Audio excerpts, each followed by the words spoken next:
evening, friends and neighbors. Or shall I say this afternoon?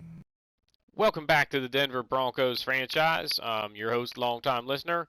Be sure to drop a like, hit that subscribe button, and comment below. It is going to be Week 16. We've got the Chargers coming to town. They are 4-10. We have owned them so far in this franchise run, so we're really looking forward to a solid ball game here. And with just 3 games to go in the season and trailing the Chiefs by 2 games in the AFC West and in the AFC overall, every game critical for the Broncos. We need a little bit of help where the Chiefs have to win these next 2 weeks to ensure a situation where they control their own fate in Week 18. But if we win the next 2 weeks and they drop even one game, that Week 18 game at home for the Broncos would determine the AFC champion for the regular season. So let's go on out to Mile High Stadium, take on the Chargers, and take care of business and see how things go the rest of the season. And here we are in Denver, the 4-10 Chargers coming to town to take on the 10-4 division rival Denver Broncos, having a great season and looking to maybe make a late push for that AFC first round bye by winning the regular season crown. A win today would go a long way to keeping that a distinct possibility. They're going to kick things off. It's going to be the Chargers with the ball first, starting at the 25 after the touchback. And here comes Justin Herbert. Look at the numbers for him this year: 3,500 yards, 23 touchdowns, 12 interceptions so far in this campaign. Now 2nd and 10 on that ensuing drive. Herbert looking to throw, has pretty good protection. He's going to find Will Fuller down the sideline for a 13-yard grab out to the 38-yard line. Now 3rd and 2 from the 46. That pass intended for Eckler, but off the mark, incomplete, and the Chargers will have to punt. So they're punting from the 46, a chance to pin the Broncos deep, but this one is off the side of the foot, out of bounds at the 25, and that's where Brett Morris and his Broncos offense will take over. And he has been outstanding the last several weeks. He's now got 3,600 yards, pushing 3,700, 28 touchdowns, just 9 interceptions on the season. And on the first play of the game, how about setting the tone here? It's 11 yards and a big hit on Adderley there as Javonte Williams lowers the shoulder, and he's got a first down. Now 1st and 10 from the 46. Morris going to swing it outside to Trey Stevenson, and he's got it very close to a first down there into Chargers territory at the 44. Now 1st and 10 from the 41. It's Stevenson up the middle. He gets hit by Derwin James, loses the football, and the turnover struggles against the Chargers continue for the Broncos, as that one is going to be taken over on the fumble recovery. Now 2nd and 4 from the 38. It's Austin Eckler wide open out in the flat. He's got it out to the 46 and a new set of downs. Now 3rd and 2. They go play action, and he's going to go deep down the field. That is going to be Johnson making the grab and down to the 29-yard line. So the Chargers into field goal range now with another set of first down. From the 29, it's going to be Johnson again. He's got that for 14 more yards down to the 15. Now 1st and 10 from the 15. It's going to be Keenan Allen down the middle making the grab, sheds a tackle, and takes it down to about the 1.5-yard line, setting up 1st and goal. And on 1st and goal, they give it to Hayden Hurst lined up as the fullback, and he takes it in for the short touchdown run. And the Chargers out front, as it's going to be 7-0 after the extra point would be good. So the turnover leads to points, and Denver finds themselves in the hole now. They're going to go to the ground again to start the drive. It's Javonte Williams for 12 yards and a nice first down there. Then they go play action. Alec Ingold just wide open out in the flat. He's got 15 yards to the Chargers' 45. Now 1st and 10. They're going to go outside with Trey Stevenson. Fumbled last time he touched it. This time he's going to get 11 yards and another first down, but you see there, Cushenberry shaken up on the play. He would exit the game with broken ribs. Now 1st and 10. Noah Fant wide open over the middle. He's got a nice pickup there. Give him 15 yards, and they're inside the red zone down to the 19. Now 2nd and 10. Morris looking to throw. Can't find anybody. He's going to roll out, looking to throw it away, but he gets hit from behind before he can get rid of it, and that is going to be another fumble lost, as it's on Wasu with the recovery there. And the Chargers just keep forcing turnovers against this Denver team. 3rd and 1. Looked like McPherson maybe had a chance to get a lick on Eckler in the backfield there, but he whiffs. That's going to be good for a first down out to the 48, and that's the last play of the first quarter. With the Chargers out front, 7-0 here in Denver. Now 2nd and 7 from the 49. Herbert looking to throw. Plenty of time, but he can't find anybody. And eventually Spencer Johnston gets loose up the middle for the sack. That would make it 3rd down and 21. So now, before the next play, false start. Back it up, make it 3rd and 26. And the Chargers in some trouble here, but wait for it. 3rd and 26, no problem, right? No, it's Keenan Allen wide open. He gets it all the way down inches from the first down. Now 4th and inches, you would think the Chargers are going to just go for it. They line up to punt and then fake it, and this is a mistake because the punter makes a good throw here, but a nice play by Johnson to break it up. But I say if you're going to go for it on 4th and inches, just get up there and run a play. And don't worry about doing these fakes with the special teams. And this one, unfortunately, does not go their way. Now 2nd and 2 from the 49 on the ensuing drive. Javonte Williams has the grab out in the flat, and he's got it down to the 38-yard line. A new set of downs for the Broncos. Then they go up the middle with Stevenson. A nice run here.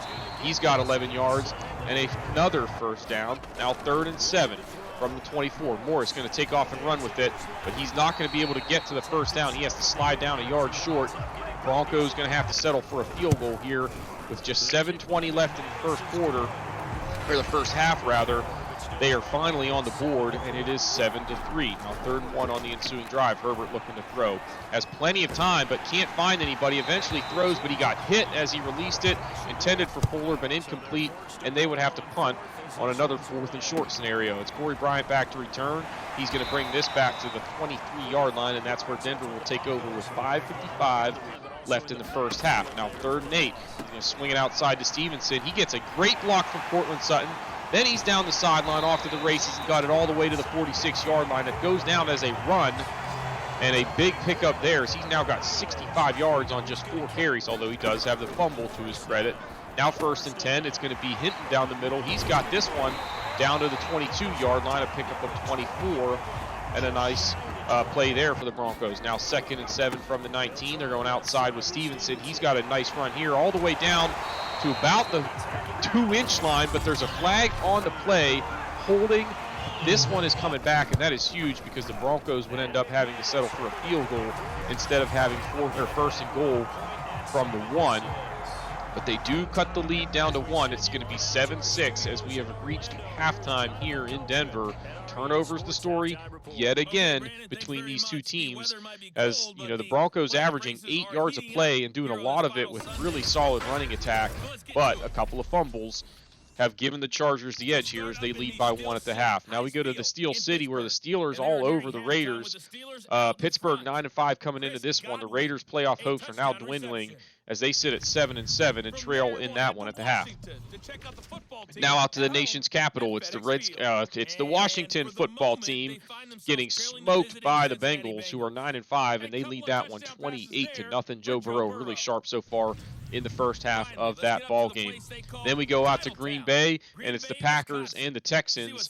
The Packers 7-7, looking to improve on that, and they've got a 4-point advantage over the 8-6 Texans as they reach halftime in Wisconsin. And now third down and 3 in third quarter action. It's going to be play action, and Cortland Sutton on the deep post makes the grab all the way down to the Chargers 28.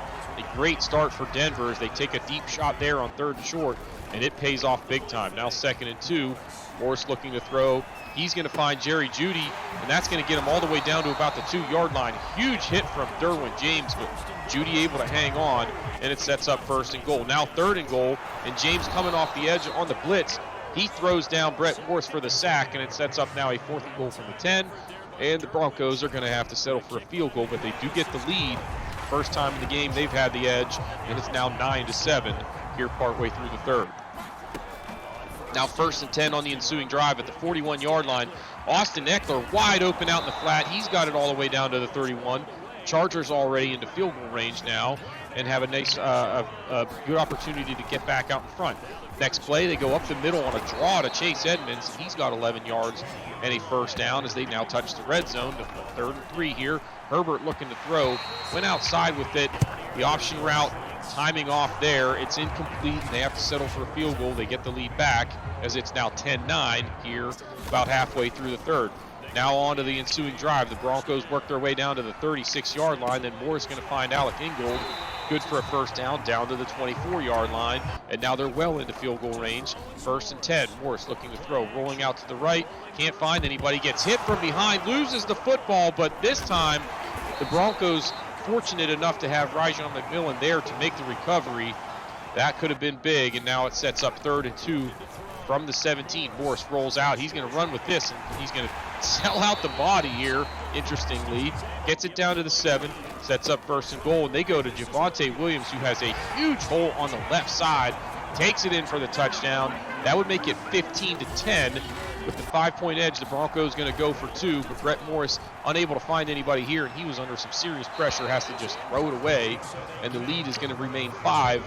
Now 1 play into the 4th quarter, it is 15-10. The Broncos out in front. 3rd and 1 on the ensuing drive. He's going to hit Hayden Hurst. That's good for a first down out to the 43-yard line, and sets up 1st and 10 later in the drive at the 42-yard line. Herbert unable to find anybody open. Bradley Chubb going to hit him from behind and take him down for the sack. Makes it 2nd down and 23, and now on 3rd and 18. Herbert looking deep here. Can't find anybody open. He is going to eventually get taken down yet again, this time by Draymond Jones.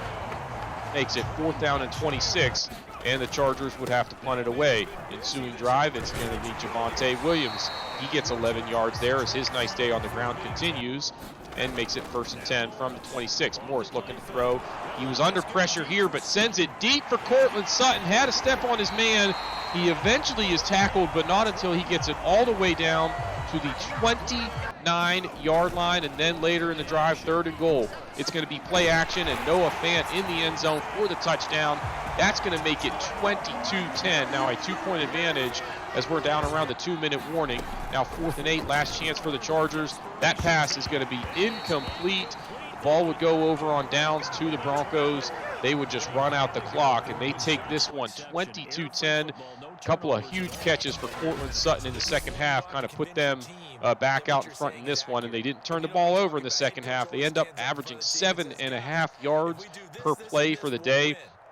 230 yards on the ground, and the Chargers offense really didn't do a whole lot. So once the turnovers quit, the Chargers were in trouble in this one. We'll take a look at individual stats. It's going to be Brett Morris going 15 for 21, 228 yards and a touchdown. Herbert was all right, 21 for 30, 210 yards, but no touchdowns, no interceptions on the day. Javonte Williams gets just over 100 yards and added a touchdown to his resume for the afternoon. 92 yards for Trey Stevenson, but he did have a fumble. Austin Eckler just 7 carries, 35 yards. Brett Morris ran it 6 times. He fumbled it twice. They got one of them back, fortunately, for the Broncos. Keenan Allen with 5 catches, 58 yards as the veteran wideout, still getting it done. Jawan Johnson, 4 catches, 41 yards. Fuller, 4 catches, 38. Trey Stevenson with 27 yards through the air. Alec Ingold, a decent day, 3 catches, 35 yards. The big number here, Cortland Sutton, 2 catches for 81 yards. Nice day for him. Noah Fant contributing 18 yards and a touchdown. Austin Eckler, 2 catches, 37 yards. Jerry Jeudy, just 1 catch for 18 yards. So the Chargers did a good job limiting his impact on this ball game. Now we take a look at the defensive numbers, as the leading tackler for both sides was Kenneth Murray Jr. with 11. Adderley also had 11 tackles for the Chargers. Then Josie Jewell led the Broncos with 10 takedowns. We look at the sacks as Chubb, Jones, and Johnston all had one for Denver, as well as did Kenny Young. A handful of sacks for the Chargers as well, as you see Willix, Rhodes, and who else here? I couldn't keep up with it. Brandon McManus, 3 for 3 on the field goals, also had an extra point. Prater was 1 for 1 with a chip shot and an extra point himself. The Broncos never had to punt. Tyler Newsome, 4 punts, an average of 38.2 yards, one of those landing inside the 20. And Denver takes this one 22-10 in a tight one here in Denver. All right, so a pretty difficult win there in terms of just a little bit closer than we would have liked against the team coming in 4-10. But as usual with the Chargers, for whatever reason, we struggled hanging on to the football with turnovers, and made it interesting. Now the Chiefs, actually no, they haven't played yet. So when we advance here if the Chiefs lose, it could be huge as far as, the implications going forward, because it could open up a chance for us to squeak into the playoffs as the AFC champion. Let's see here. Cushenberry out for 5 weeks. Moody out for 2 more. I think it was Cushenberry that left that game, if I remember correctly. But he's been injury prone, so that's not something that we haven't seen before. And Wilkins is a very capable backup center, so I'm not too worried about it. All right, so let's go ahead and advance. We really need the Chiefs to lose because based on our typical rules, if we even if we win our game in week 17, we should sim week 18 as well. So the only reason I would play week 18 at this point is, well, the Chiefs freaking lost. So basically, here's what we're going to do. We're going to sim week 17 like we should. If we are still 1 game back of the Chiefs going into week 18, we'll play that game because it will be the game that would determine the AFC champion for the regular season and whether or not we get a bye. And with that much on the line, it's basically like a playoff game. We got to play it. All right, Jonathan Cooper is 26. He's only wanting a 1-year deal, but he's only a 71 overall, and he is not good in pass coverage. He's not the kind of linebacker that I really want on this team. I don't mind you being a good pass rusher or whatever, given that we're in a 3-4, but you got to be at least like mid-60s for pass coverage, and at 26, still being a 58 in that department, we're going to let him go. We're going to let Gardner Minshew go. Actually, you know what? He's only 28, and he's a decent backup, and he's not asking for a lot of money. So let's see if we can get him to a 2-year deal instead of a 3-year deal. We'll probably have to increase the signing bonus as a result and give him, let's give him that right there. That's more than $3 million a year, which is more than what he was, saying is a fair offer. I'll bet you he'll take this. Come on. There we go. So we got Minshew Mania hanging around for another couple of years. And I like having a decent backup. Brett Morris has been, able to stay healthy so far in his career, which is good. All right, weekly strategy against the Bengals. I think you have to try and stop Joe Mixon. Look at that. They're first in the league in rushing, 26th in passing. So this game could come down to who runs the ball better. I think we stick with the idea of the blitz counter for our offensive approach. And now let's set our goals more towards the passing side of things, because I have a feeling we might be playing from behind in this one. So looking for a couple touchdowns and looking for 275 yards through the air from old Brett Morris. But kind of have a sneaking suspicion that we won't win this game. And if that's the case, then the Week 18 game doesn't mean anything anyway. And I think we just sim it and go ahead and get to the playoffs. So it's kind of backwards from our usual policy. But I think it kind of makes sense with the flow of the series to try and, keep things moving along at a decent clip. And if it's a game that means nothing anyway, like, why bother even playing it, right? So, all right, so here we're done on this tree. Are we done with the coordinators finally? Those are all done. I'm pretty sure these are all done. Yeah. So I guess we can kind of start working our way down here. But these are not super important, frankly. All right. We got 15 points left over, but really nothing I want to spend them on at this particular moment. Week 17 action on the road against the Bengals. Who's coming back? Okay, so Webster is coming back. That helps. Gives us maybe a little bit more, beef up front on the D line. He's an 86 overall. Pretty solid. So, and Draymond Jones is having a heck of a year. Been really pleased with what he's been giving us. Why is Webster listed second here? Unless does he move into the inside when we go here? Yeah, that's what it is. Okay, I'm cool with that. Let's actually put Sean Harold in here instead of DJ Jones. He's just as good in that role anyway.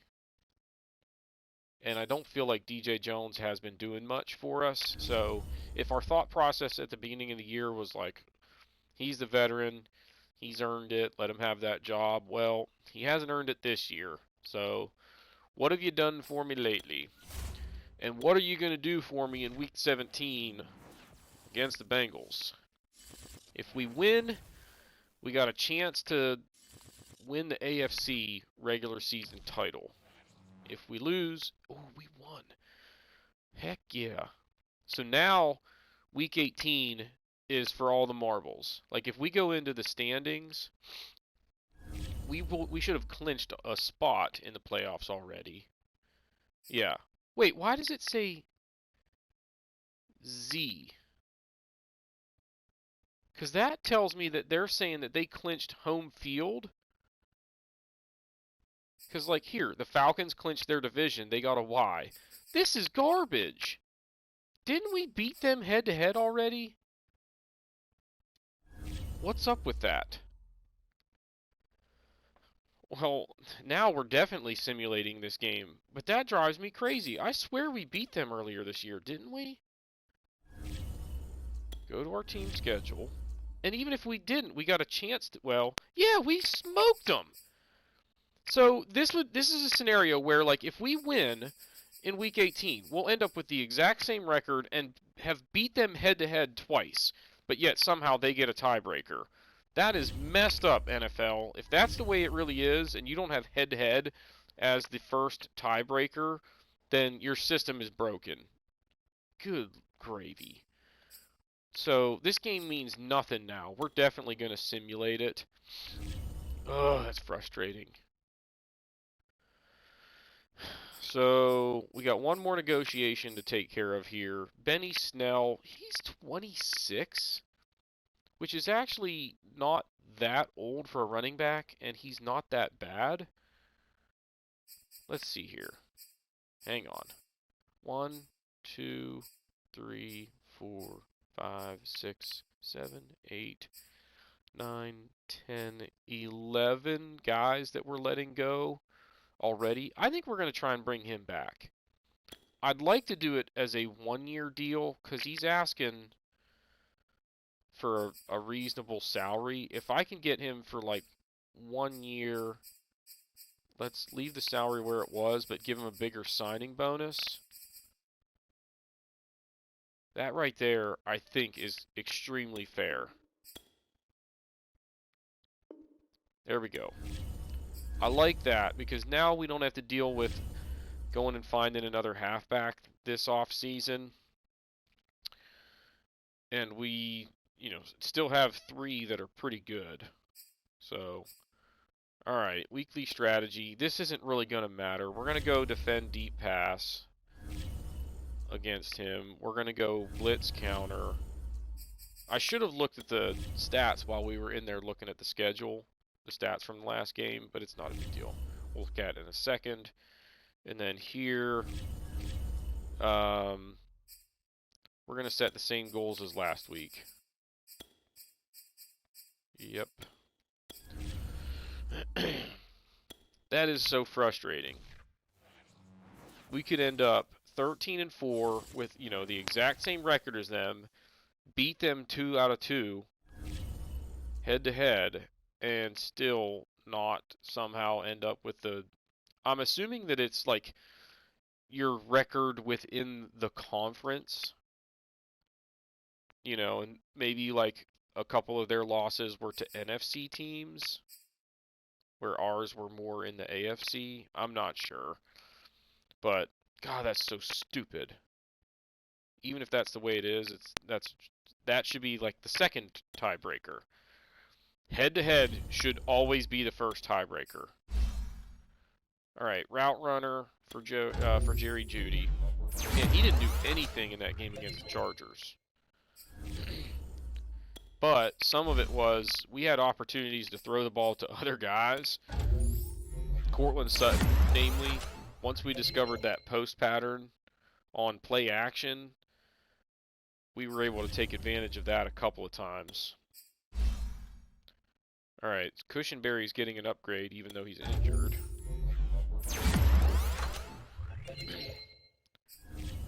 Rajon McMillan will be up to a 77 overall. Although, you know what? Let's emphasize his pass protection. All right, he got the boost anyway, it looks like. Or did he? No, he didn't, but he got a morale boost, which is interesting. Whatever. Try and keep him a little bit balanced. And pass protection at tackle can be pretty important. And at right tackle, as I think about this, like historically when you think about tackles, it's the blind side that usually is important. But the way I like to operate, I'm either getting rid of it very quickly, or a lot of times I go play action and roll out to the right anyway, and that is easier to do if you got a right tackle that can seal off that edge and kind of let you get out of the pocket. So pass protection on that side is actually kind of important to me, if that makes sense. All right, anyway, we got 40 staff points to spend, so we'll go drop a few more of those over here. Go there, I guess. And then let's see. Halfbacks we won't need, so we might as well spend it right here. That's that. And at this point, like, the way things are going, by partway through next season, staff points are going to be pretty much irrelevant to us for the most part. All right, so now Cushenberry is coming back. So this is something that I noticed. Who was it the other day that was supposed to be out for like 7 weeks? It was Noah Fant. Broke his collarbone, and then he came back like 2 weeks later and played. Like, what's up with that? So I don't know if that's broken or if that's the way it's like designed in the game. So we're going to be healthy going into this game with the Chiefs. I don't think we have anybody injured. I don't need to do anything with the depth chart with those two guys. They just go back to their starting positions and business as usual. Let me look real quick at the injury report. I'll bet you it's empty. Heck yeah. That's what I'm talking about. All right. Before I forget, I do want to go look at the stats from this last game. Because we put up some points, but so did they. 38-35. Close game. We ran the ball well. We threw the ball well. And we created a turnover. They came back late and almost overtook us, but we managed to win. Really good day for Morris. 320 yards, 3 touchdowns, no sacks. Joe Burrow, 278, 2 touchdowns, 1 interception, but also no sacks. Mixon was really good. Javonte Williams was really good. Stevenson had a pretty good day. Nothing else super noteworthy there. Nice day for Jeudy. Jamar Chase, a good day. Noah Fant, pretty solid. Who's this guy? Chester Crompton, rookie. Tyler Boyd was all right. Tim Patrick was all right. Nice day for Albert O. 3 catches, 42 yards. Stevenson, a touchdown through the air. Sutton only had 2 grabs for 13 yards, but he did have a touchdown, so that's cool. And we limited Mixon in the passing game, which is helpful. All right, defensively, I think it was already sorted correctly. Josie Jewell, and there's McPherson. How about this? Webster, 6 tackles and 3 of them for a loss. And then Sammy Webster, the rookie, had the interception for us. He's having a good year. McManus missed another field goal. Had it blocked, actually. And then 5 for 5 in extra points. Rosas missed a field goal. Punts, 2 punts apiece. Wow, that's not a very good day there, Gervasi. No touchbacks, and he still only netted an average of 32 yards. Like, you got to be better than that. All right, Week 18 action coming up. We'll go ahead and simulate this one, and then we will cover stats for the regular season. And then next episode will be playoff time, baby. All right, this game is meaningless. I want to win it just for the sake of winning it. You know what I mean? I don't want to lose going into the playoffs. Let's keep that morale up. Well, we lost. 28-21, though. A respectable effort. Let's look at the stats real quick. No.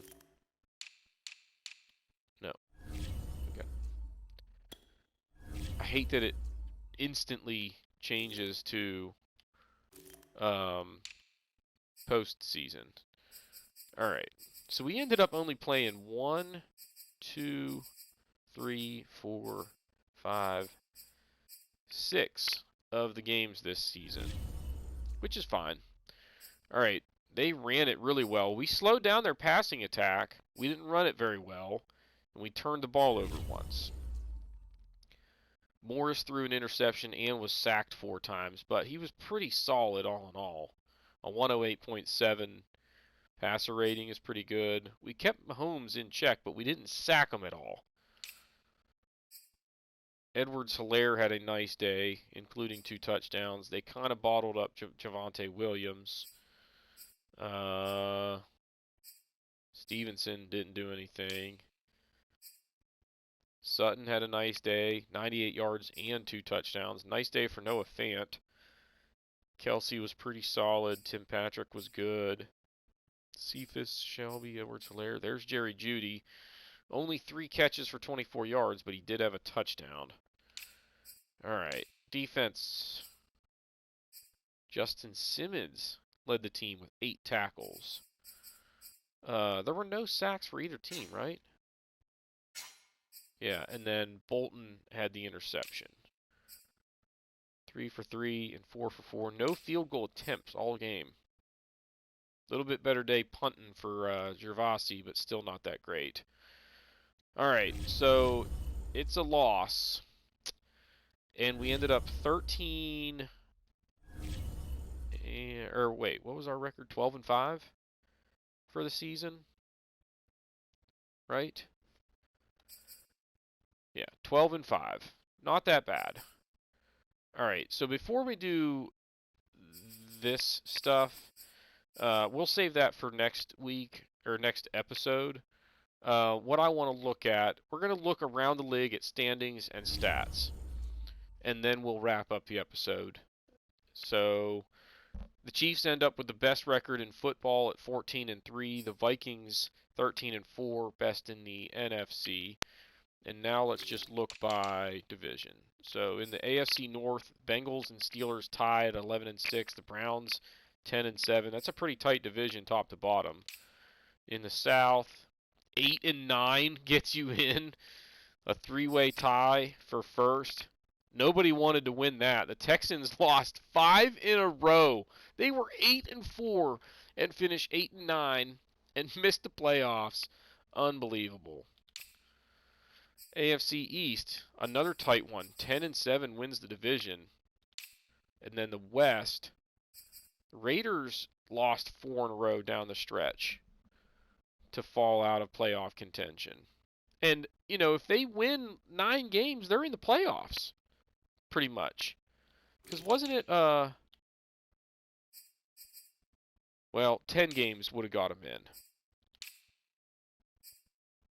Perhaps. But still, like, they had a chance, and they just fell apart. All right, NFC North, Vikings, Bears, and Packers all get in. The Packers getting a wild card at 9-8. That's interesting. Falcons and Panthers, so another 9-8 wild card. Cowboys run away with the East, and that's why those wild cards. I'll bet you this division is pretty lopsided too. Yeah. Seahawks 11-6, and then a bunch of teams below 500. So the AFC apparently outplayed the NFC when they were head-to-head this season, because there were a lot more losses in the NFC as a whole. All right, so that's that. I want to look at this to see if there's anybody else we should look at here, because we had this guy we already highlighted, and then we've got Kiwani McKell at halfback. So McKell halfback, Reese halfback, Pritchett defensive end, McKell, Reese, Pritchett, Clement at QB. Dang. Sanders at running back. So McKell, Reese, and Sanders at halfback. Pritchett at end. Clements at QB. And then Luke Stevens is going to move to tight end. So he could be a dangerous weapon at tight end if he's got the speed, but he's not likely a really good pass blocker. We'll try and remember that. So Stevens at tight end. And then Sanders, Reese, McKell, Pritchett, Clements. There's a bunch. Let's go try and get those guys added to our draft board. So Tim Clements at QB, not a guy that we're likely to end up with, but we'll put the heart on there. Was it Sanders? I think it was these three right here, all getting hearts. And then tight end, what was the dude's name?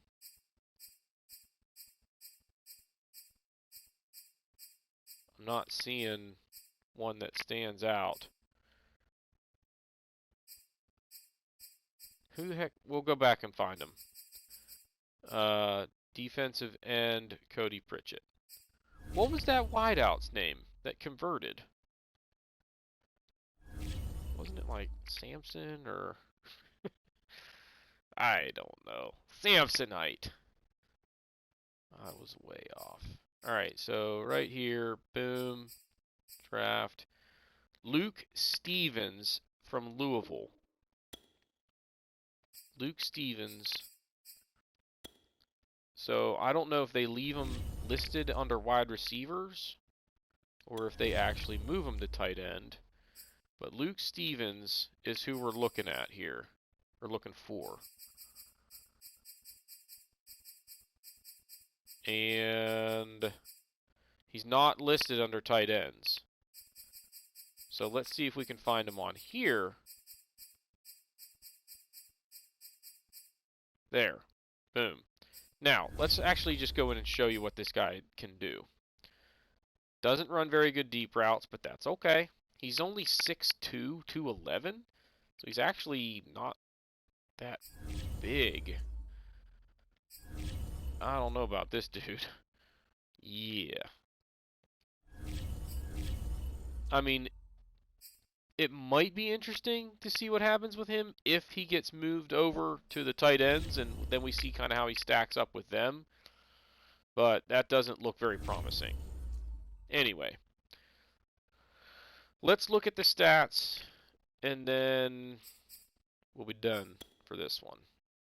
So I think Brett Morris ended up having a pretty darn good season. 10th in the league in passing yards, at 4,477. He completed 68% of his passes, 35 touchdowns, 10 interceptions, both pretty respectable, and a QB rating of 109.1, which is very good. How about Gardner Minshew? One pass attempt, completed it for 6 yards. That was it. He only had to throw one pass this year. And you see there Morris was sacked 38 times. That's a little more than twice a game, which is up from where I'd like it, but not terrible. All right. Javonte Williams, 1,357 yards and 14 touchdowns. 5.1 yards a carry. That's the number that we kind of focus on. Trey Stevenson, also very good at yards per carry. One fumble, not that bad. Morris fumbled 4 times. A couple of those were really on me for late decisions as far as sliding or trying to get rid of the football. But anyway, or really a couple of them were I didn't want to try and throw on the run, so I stopped to try and set my feet, and then a guy chasing me hits me just as I hit the button to throw it, and he fumbles. Benny Snell was pretty good for us, 4.9 yards a carry. He also fumbled once and only had 30 carries, but that's probably somewhat of an anomaly. Through the air, Jerry Jeudy, a heck of a year, 93 catches, 1,487 yards, and 14 touchdowns. Those are impressive numbers. Noah Fant, pretty good year. Cortland Sutton, a decent year. Tim Patrick was pretty good. Albert O had stretches where he looked very good, but for the most part still not quite putting up the kind of numbers that I'd like. But it's just more a product of the system than anything else. Stevenson was pretty solid for us, catching the ball out of the backfield. 4 touchdowns. Pretty good. I like to use that little swing screen deep into the red zone because a lot of times it's just hard to defend. And then no other super noteworthy numbers down here. Daquan Burgess, man, I really wanted to try and get him more involved. He did miss some time due to injury, and then they kept effing around with the stupid depth chart to where he wasn't getting on the field. It was messed up. Anyway, defensively, McPherson, 120 tackles, led the team. He had 10 tackles for a loss, which is pretty good. Sacks. Bradley Chubb, 14.5. A good year for these two. Draymond Jones and James Webster, both up there right around double digits. And then a big drop-off. We got 3 for McPherson, Young, Johnston. Harold had a couple. There's DJ Jones. He did nothing for us this year. 6 tackles. Come on, man. Josie Jewell, 1 sack. Not that bad. All right, interceptions. How about 3 for Simmons, 3 for the rookie Webster, and then 1 for a couple of linebackers. Willis. Surtain only had 1. Corners, interceptions for cornerbacks can be somewhat of a misleading stat sometimes. I don't know that it's necessarily the case here, but a lot of times if you're really good, you don't get interceptions because they just don't throw it your way. O.J. Mudia had 1. Corey Bryant had 1. McManus was just not very good this year, I don't feel like. 21 of 24 is not that bad, but his leg strength has seriously taken a nosedive to where he's not going to be in the NFL for a whole lot longer, at least playing anyway. Gervasi, not bad for his second year, a net average of 48 yards. 7 of his 43 inside the 20. That's not really that good. I would like the touchbacks and the inside the 20 number to be reversed from where it is right there, but whatever. All right. Excuse me. Let's go look at team stats now and see how we did here. So, overall offense, we finished 3rd in the league, which is pretty darn good, quite frankly. We look at passing yards, and we're toward the top. I mean, we're not way up there, but that's not that bad. And then rush yards, I'll bet you we're in the top few. Yeah, we're top 5 at 4th in the league. Points per game, we are, let's see, 6. We're tied for 6th with 28.8 points a game. And then for first downs, where are we? 4th. That's pretty good. That means you're doing a good job controlling the clock and everything. Defense, yards allowed, we were the best in football. We were the best against the pass and 3rd best against the rush. And then points allowed, we were 1st. That is freaking awesome. Sacks, 4th. That is freaking awesome. We recovered 5 fumbles, which is good for a, tied. Well, it's the 2nd best total in the league behind a 3-way tie. And then interceptions, 18 is the most in the league. And I think I saw that we had 14. Or did I see that wrong? No, we had 12. So we're in the middle of the pack for interceptions. I don't care about conversions. Red zone efficiency, I don't care about too much. What I care about is attempts. And we were 4th on that list, which is solid. And then attempts by opponents, we were 1st. So teams just aren't making it into the red zone. And then they're not scoring touchdowns very often. So we're barely letting anybody into the red zone, and then we're like 6th in the league at actually, keeping them out of the end zone once they get there. That is really impressive. And there you go. We led the league in penalties. All right, so do we need to look at anything else? Did they already give out season awards, or does that happen later? I think it happens later. Yeah. So we'll look at those whenever they make those awards. I think they do it the week of the Pro Bowl. There's one more thing that we could do right now, which would be to take care of those staff points. But we'll save that for next episode, and we'll go through these couple of things before we play this game against the Jags. But that is going to do it for this one. If you have not done so already, please be sure to hit the like button, hit the subscribe button, comment below, and we will see y'all next time.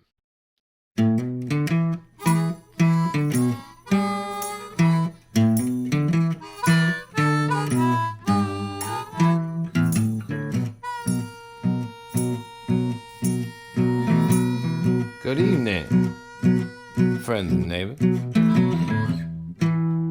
Or shall I say this afternoon?